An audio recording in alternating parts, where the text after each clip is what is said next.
اس میں جو آپ کو شر نظر آ رہا تھا، اس شر کے پیچھے جو خیر تھا وہ میں اب آپ کو بتاتا ہوں، علیہ جس پر آپ صبر نہیں کر سکے اس کو میں آپ کھولتا ہوں۔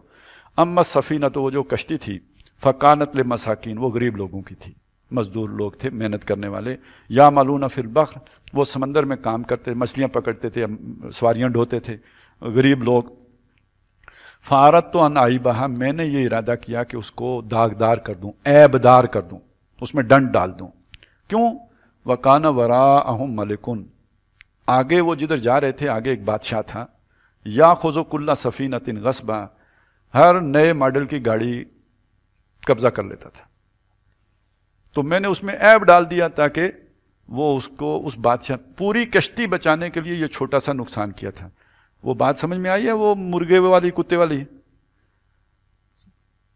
وہ کہانی پوری بنا کے یہی بات سمجھائی گئی ہے کہ جب آپ کا، اچھا یہ تو آپ کو حدیثوں میں بھی مل جائے گا نا، جب کوئی مصیبت، کوئی اس طرح کی آپ پر آفت آتی ہے، مصیبت آتی ہے، وہ کسی بڑی آفت کو ٹالتی ہے، اسی لیے کہتے ہیں آپ خود صدقہ کر دو تو مصیبت ٹل جاتی ہے، آپ مرغا خود ہی ذبح کر دو تو وہ پھر آپ کی بکری بچ جاتی ہے۔ وَأَمَّا الْغُلَامُ، اور وہ جو لڑکا میں نے مار دیا تھا، اب دیکھیے کسی کا معصوم بچہ، اب یہ تو نہیں معلوم کہ اس کے ڈی این اے میں کیا ہے، اللہ کو تو معلوم ہے نا، یہاں تو نہیں پتہ چلے گا اس نے کل جا کے کیا کرنا ہے۔ وہ جو بچہ مارا، فَكَانَ أَبَوَاهُ مُؤْمِنَيْنِ، اس کے جو والدین تھے دونوں نیک بندے تھے، ایمان والے، فَخَشِينَا، ہمیں ڈر ہوا، ہمیں اندیشہ ہوا، أَن يُرْهِقَهُمَا طُغْيَانًا وَكُفْرًا، اس کی جینز میں پرابلم تھی کہ یہ بڑا ہو کے ان کو طغیانی سے اور ناشکری سے تنگ کرے گا، اذیتیں دے گا۔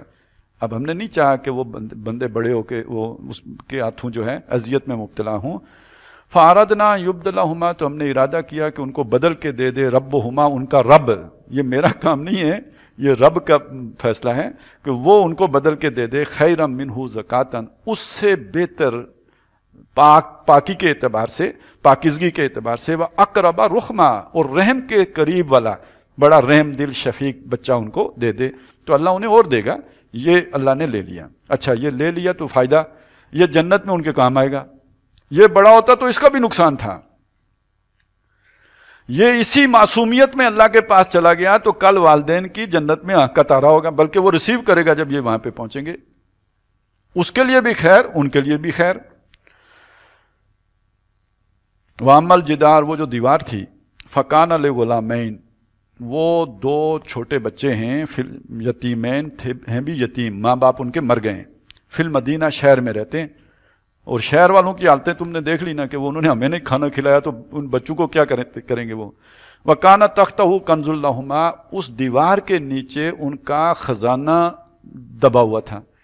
اب ظاہر ہے ان کے باپ کو اندازہ تھا کہ یہ میرے والی وارث تو یہ سارا ہڑپ کر جائیں گے، تو وہ بجائے ان کے حوالے کرنے کے اس نے دیوار کے نیچے چھپا کے اوپر دیوار چڑھا دی تاکہ یہ بڑے ہو کے نکال لیں۔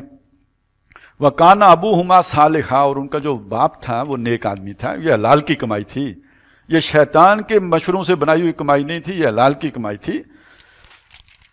فَأَرَادَ رَبُّكَ، تو تیرے رب نے یہ ارادہ کیا۔ اب دیکھیے خضر صاحب خود نہیں کر رہے، رب کا ارادہ ہے جس پر وہ عمل درآمد کرا رہے ہیں۔ تیرے رب نے یہ ارادہ کیا، ان یبلغا اشدہما، کہ وہ دونوں بچے پہنچ جائیں اپنی شدت کو، جوانی کو، ویستخرجا کنزہما، تو پھر بڑے ہو کے اپنی دیوار سے وہ اپنا کنز یا جو بھی خزانہ ہے وہ نکال لیں۔ رحمتم من ربک، یہ سب تیرے رب کی رحمت سے ہوا، اس میں کوئی میرے فیصلے نہیں ہے، میں اتنا پہنچا ہوا نہیں ہوں یہ سارے منصوبے میں بناؤں، منصوبے اس کے میں نافذ کرنے والا ہوں اس کے حکم سے۔ رحمتم من ربک وما فعلتہ عن امری، یہ میں نے اپنے مرضی سے نہیں کیا، یہ میرے مرضی سے یہ قتل نہیں ہوا، میری مرضی سے یہ کشتی نہیں ٹوٹی، یہ میں نے اپنی مرضی سے نہیں کیا۔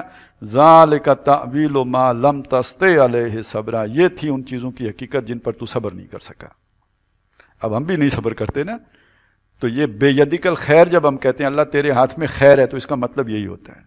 وہ اس ایک بات کو اگر ہم سمجھ جائیں تو یہ پوری ڈیمونسٹریشن اسی کو سمجھانے کے لیے ہے، اللہ جو کرتا ہے اس میں خیر ہوتی ہے۔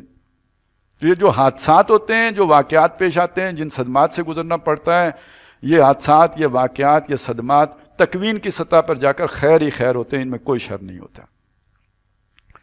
اب یہ اگر نقطہ آپ کو سمجھ آ گیا، ویسے اتنی جلدی سمجھ نہیں آتا، لیکن آپ اسے رکھ لیں اپنے دماغ میں، اسے چیو کرتے رہیں، آہستہ آہستہ یہ چیز آ جائے، آپ کی سوچ کی اور فکر کا حصہ بن جائے گی.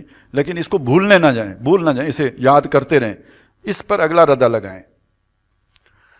جب کوئی شر نہیں ہے اس سطح پہ جا کے، یہ اس شریعت کی سطح پہ تو شر ہوتی ہے نا، بندہ مارا گیا، نقصان ہو گیا، یہ ہو گیا، وہ ہو گیا، اس سطح پہ جا کے کوئی شر نہیں ہے.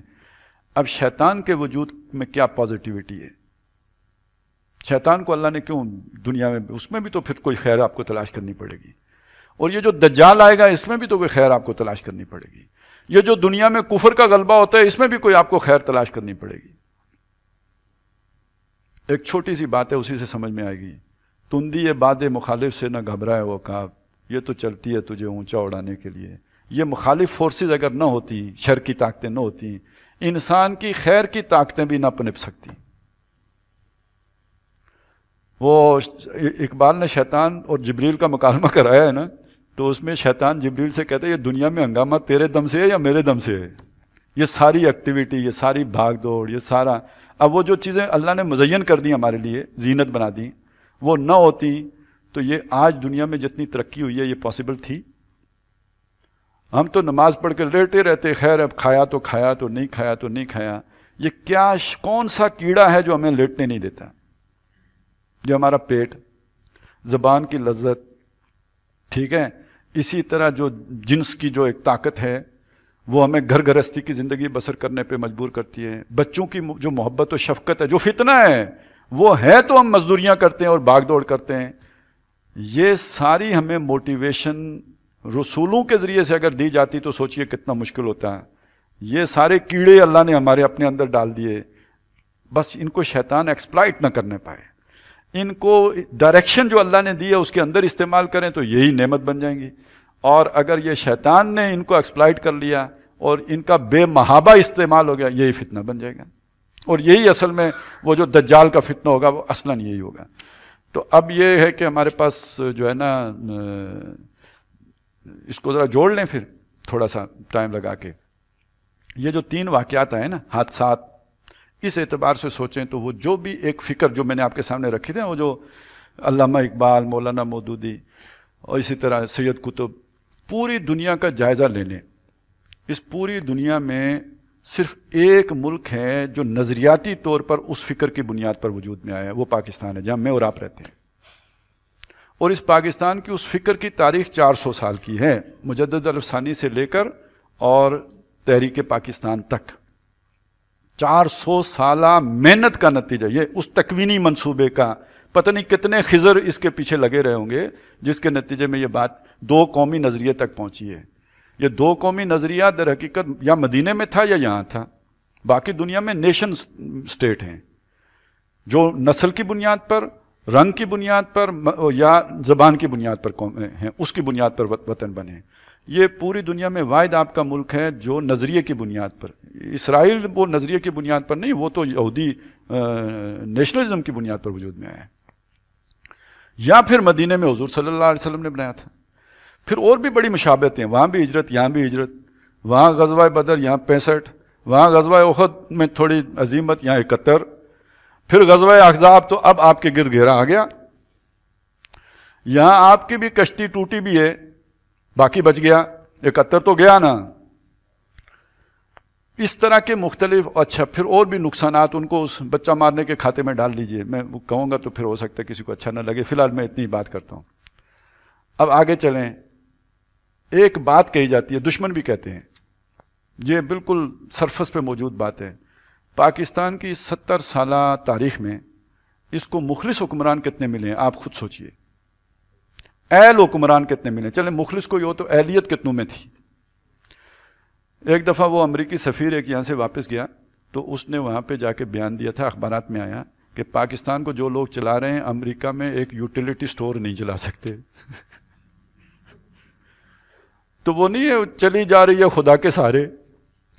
یعنی جن کے بارے میں ہم سمجھتے ہیں، آپ سوچیں نا، آپ غور کریں کہ جو انتہائی محب وطن لوگ ہیں ان کے جو سب سے بڑے ہوتے ہیں، ریٹائرڈ ہونے کے بعد وہ بھی باہر چلے جاتے ہیں اپنی ساری دولت کے ساتھ. تو جب وہ یہاں تھے تو ان کا دل کہاں اٹکا ہوا ہوگا؟ یہ تو بالکل ایسے جیسے بندہ ادھر پنجرے میں ہو کبوتر، وہ جو ہی آپ نے دروازہ کھولا پھر، اس طرح جو ہی بندہ ریٹائرڈ ہوا پھر، ملک پھر بھی چل رہا ہے۔ تو اس کو لوگوں نے بڑی مختلف طریقے سے جو سمجھتے ہیں نا، انہوں نے اس کو تعبیریں کی۔ ڈاکٹر صاحب ہمارے وہ یوں کہتے تھے کہ پاکستان یوں جا رہا ہوتا ہے، اس کے بعد یہاں جا کے جب کھائی آتی ہے، یعنی اب گرا، اب ختم، چھٹی، اللہ پورا ٹیبل ادھر پھر آ کے آگے رکھ دیتے ہیں، چل آگے چل۔ منور مرزا صاحب کہا کرتے تھے کہ یوں ہے کہ پاکستان الٹا ہو جاتا ہے نا، جب یعنی اب گرا، اللہ ساری دنیا الٹی کر دیتا ہے، دونوں برابر ہو جاتے ہیں۔ یہ میں کچھ حساس لوگوں کی بات آپ کو سنا، ہم تو بے حص ہیں نا، ہم کہتے ہیں چلیں چل رہا ہے تو ٹھیک ہے، کھا رہے ہیں بس، ہمیں نوکریاں مل رہی ہیں، پینشن آ رہی ہے، سب آ رہی ہے، لیکن جو جانتے ہیں وہ دیکھتے ہیں کہ بھئی حالات کیا ہیں۔ اب یہ سارا کیوں اللہ تعالیٰ اتنا خصوصی؟ باقی تو کسی کا بچہ مر گیا، کسی کا کیا ہوگا، یہ دیوار اللہ گرنے ہی نہیں دیتا، جب گرنے لگتی ہے تو خضر سیدھی کر دیتا ہے۔ اصل میں کہنا یہ چاہتا تھا، یہ میز آگے کون لاتا ہے، یہ دنیا الٹی کر کے سیدھا کون کر دیتا ہے؟ یہ وہی کوئی نا اللہ کی تکوین کا منصوبہ ہے۔ تو ہم اتنے سنیں، ہمارے لچھن اچھے ہیں، وہ باغ والے بندے والا دھوکہ نہ کھائیں نا کہ ہم بڑے لاڈلے پیارے، نہیں، ایسا کچھ بھی نہیں، یہ اللہ کا اپنا ایک منصوبہ ہے۔ اور اگر ہمارے اندر کوئی کسی بھی درجے میں حسن ہے، کوئی خوبی ہے، تو وہ ہمارے کہیں بالکل گلیوں میں نچلے لیول پر، عوام کی سطح پر ہے، جس کو خود بھی اس کا شعور نہیں ہے، اور وہ جذبہ ہے جو اب بھی ظاہر ہو جاتا ہے عشق رسول کے نام پر اور دین کے نام پر۔ جذبہ ہی ہے، خالی عمل نام کا بھی نہیں ہے۔ شریعت پر عمل کہیں نہیں نظر آئے گا، بس وہ جذبہ ہے۔ پاکستان کا مطلب کیا؟ لا الہ الا اللہ، اس پہ جان دے دیں گے، حضور کی توہین جان دے دیں گے، کہیں زلزلہ آیا پیسے لگا دیں گے، ٹھیک ہے، یہ بہرحال کہیں پہ جہاد ہو رہا ہوگا، اس کے لیے تڑپنا، خنجر چلے کسی پہ تڑپتے ہیں ہم امیر۔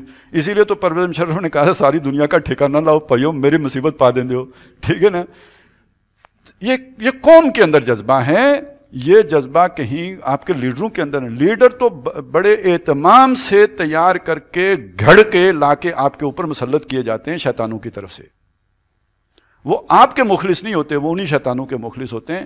اسی لیے لوٹ کے بدو خدمات سر انجام دے کے وائسرائے ہند کی طرح واپس اپنے ملکوں میں چلے جاتے ہیں۔ تو یہ دیوار اللہ ان کے لیے نہیں سیدھی کر رہا، یہ یہاں کے آسودہ حال طبقات کے لیے نہیں سیدھی کر رہا، یہ دیوار اللہ اس یتیم قوم جس کا کوئی والی وارث نہیں ہے، اس کا وہ جو دو قومی نظریات، جو نظریہ پاکستان، وہ شیر جو پھر ہوشیار ہوگا، یہ اس نظریے کی خاطر اللہ سیدھی کرے۔ یہ ہمارا خزانہ اصلی یہ ہے جو اس ملک کی تہ میں موجود ہے، اسی کے لیے اللہ نے وسائل بھی دیے، جو بھی دیے، بنتی ہم سے سائیکل بھی نہیں، ایٹم بم بنا لیا۔ سوچنے کی بات ہے آخر، ایک وقت تک ہم سوچتے رہے کہ یار یہ بھی کھا ہی رہے ہوں گے اس کے نام پر بھی۔ بہرحال وہ پہاڑ تو پیلا ہو گیا ہے، ہلدی سے ہوا ہے کہ ایٹم بم سے ہوا ہے یہ تو ہمیں نہیں پتہ، لیکن کچھ نہ کچھ ہمیں دکھا دیا گیا ہے۔ کہنے کا مقصد یہ ہے کہ بھائی یہ اصل فکری خزانہ ہے۔ ویسے اللہ نے اور بھی بہت نعمتیں دی ہیں، وسائل نہیں دیے، مطلب وہ کہتے ہیں سونا بھی بہت ہے بلوچستان میں اور معدنیات بھی ہیں۔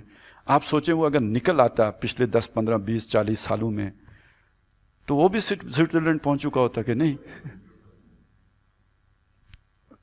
طریقہ ہی نہیں آتا کیسے نکالیں اور جب کسی سے معاہدہ کر لیتے ہیں کہ یار تم مٹی لے جاؤ، جو مرضی اس میں سے ہمیں دے دینا، باقی سب تم رکھ لینا، بھائی ہمیں کھلاتے رہنا، تو وہ پھر وچ کوئی افتخار چودھری پہ کے کام خراب کرتے ہیں۔ یہ بھی کوئی مطلب دیکھیں نا، اللہ تعالیٰ کوئی بیچ میں قافلے والے، کوئی موسیٰ علیہ السلام، کوئی وہ جو ہے نا وہ اصحاب کہف کے ساتھ کوئی کتا چلا دیتا ہے، کام سیدھا، وہ آ کے دروازے پہ بیٹھ دیتا ہے، نہیں اندر نہیں آن دینا۔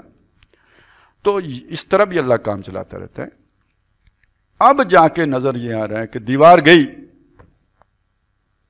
اب سوچنے کی بات یہ ہے کہ وہ جو بچے ہیں ان کو تو نہیں پتا، نہ باپ نے ان کو تو نہیں، وہ تو ابھی چھوٹے تھے، ان کو کیا بتایا ہوگا کہ اس دیوار کے نیچے تمہارا خزانہ ہے؟ اور ہمیں بھی نہیں پتا کہ ہم اس پاکستان کا مطلب اصلاً ہے کیا۔ دنیا کے لیے یہ اسامہ بن لادن ہے، یہ ملکی اسامہ بن لادن ہے، خود پورا اس کا آئین ہی اسامہ بن لادن ہے۔ ٹیررزم کو نکال دیں، پوٹینشل وہ بنیاد پرست ملک ہے اپنے آئین کے اعتبار سے، تو یہ وہ خزانہ ہے جو اس دیوار کے نیچے، اس لیے اللہ اس دیوار کی حفاظت کرتا رہا۔ اب سوچئے کہ قوم کے ہاتھ وہ خزانہ نہیں لگ سکتا جب تک وہ دیوار نہیں گرے گی۔ اور یہ بات میں نیگیٹو سینس میں یا اس نیگیٹو انداز میں نہیں کہہ رہا، میں اس لیے کہہ رہا ہوں کہ کل اگر یہ دیوار آپ کو گرتی نظر آئے تو مایوسی کی بات نہیں، یہ خزانہ ہاتھ آنے کا موقع ہوگا، جس کا مطلب یہ اللہ، ہم نے وہ پچھلی صورت میں پڑھا نا، ہر جگہ پہ عذاب آئے گا، ہر بستی برباد ہوگی. اِم مِّن قَرْيَةٍ إِلَّا نَحْنُ مُهْلِكُوهَا قَبْلَ يَوْمِ الْقِيَامَةِ أَوْ مُعَذِّبُوهَا عَذَابًا شَدِيدًا. اس کو حدیث میں جا کے دیکھیں تو اس کا مطلب جو بیان کیا گیا ہے کہ مدینہ ہے نا، مدینے پر بھی اس طرح کے حالات وارد ہوں گے، کوئی دھماکے ہوں گے، زلزلہ آئے گا، وہاں کے بھی سارے منافق بھاگ جائیں گے، صرف کھڑے لوگ پیچھے رہ جائیں گے، پھر اللہ کی مدد آئے گی. یہ مدینے کے بارے میں کہا ہے. اب یہاں کا سوچئے، یہاں کل کوئی ایسے حالات بنتے ہیں، کوئی حملہ ہوتا ہے، کچھ ہوتا ہے، جنگ کی کیفیت بنتی ہے، کوئی دیوار گرنے کی بات بنتی ہے، کون بھاگے گا؟ میں اور آپ بھاگ کے کہاں جائیں گے؟ اور گئے بھی تو کون ہمیں پناہ دے گا؟ ہمارے لیے تو بہترین کمفرٹیبل جو بات ہے وہ یہاں کی موت ہے. ہم کہیں نہیں جا سکتے، ہم افورڈ ہی نہیں کر سکتے کہیں جانا. تو جن کی کمپنیاں ہیں، جن کی شاپیں ہیں، جن کے جو ہے وہ اور لمبے چین ہیں، وہ جائیں گے، اور وہ جائیں گے تو آپ کے سر کے اوپر جو بھوت سوار ہے وہ اتر جائے گا، وہ جو شیطان مسلط ہیں وہ نکل جائیں گے. یہ اس ملک سے کرپشن سوائے اللہ کے کوئی نہیں ختم کر سکتا. یہ پورا نظام ہی کرپشن کی بنیاد پہ چل رہا ہے، یہ سمجھ لیں. یہ عالمی ایجنڈے کے تحت یہاں پہ کرپشن ہے. یہاں کسی سنسیئر بندے کو، کرپشن سے پاک آدمی کو، مخلص 62-63 والے بندے کو یہاں دنیا لانا پسند ہی نہیں کرتی. یہاں کرپٹ بندہ دنیا کو چاہیے تاکہ اس کا ہینڈل ان کے پاس ہو. وہ ذرا اگر دائیں بائیں کسی بھی پالیسی میں کرے تو کوئی پاناما لیک، کوئی وکی لیک، کوئی فلانا لیک، کوئی فلانا لیک، اس کو سیدھا جناب دارالبوار پہنچا دیا جائے. دائیں بائیں نہیں ہو سکے. یہ پورا نظام یہاں پہ کرپشن کے بل. آپ اگر کرپٹ نہیں ہیں آپ ترقی ہی نہیں کر سکتے، کی پوسٹ پہ آپ نہیں جا سکتے. آپ کرپشن کر کے اپنے باس کے ہاتھ میں اپنا کانا ہونا ثابت کریں گے کہ حضرت یہ ہے میری کرتوت، اگر میں آپ سے دائیں یا بائیں ہوں تو آپ مجھے اس کے ذریعے سے کنٹرول کر لینا، تب آپ کے لیے ترقی کا دروازہ کھلے گا، نہیں تو کھلتا ہی نہیں. تو کرپشن اس ملک سے نہیں ختم ہو سکتی. حادثہ چاہیے. مجھے لغزش کی ضرورت تھی سنبھلنے کے لیے، اور خدا تجھے کسی طوفان سے آشنا کر دے. یہاں اس ملک کا تزکیہ بغیر کسی چھوٹی موٹی تباہی کے نہیں ہو سکتا. وہ جب آئے تو ذرا حوصلہ رکھنا ہے، گھبرانا نہیں ہے. اس وقت حوصلہ رکھنا ہے. اس سے اللہ کی بالآخر یہاں پہ خیر پیدا کرے گا، کہ وہ خزانہ برآمد ہو جائے گا. پھر وہ جس مقصد کے لیے ملک بنا تھا انشاءاللہ تعالی اس پر وہ ظاہر ہوگا. اور یہیں سے یہ بات اپنی جگہ پہ صحیح ہے کہ وہ روشنی پھر پوری دنیا میں پھیلے گی. یہ اللہ کا بہت بڑا ایک منصوبہ تدبیر ہے جس کے تحت یہ سب ہو رہا ہے. لیکن یہ کہ ابھی وہ کچھ پھٹے شٹے کشتیوں کے ٹوٹنے والے ہیں، دیواریں بھی شاید کچھ گریں، تو اس میں حوصلہ نہیں آیا.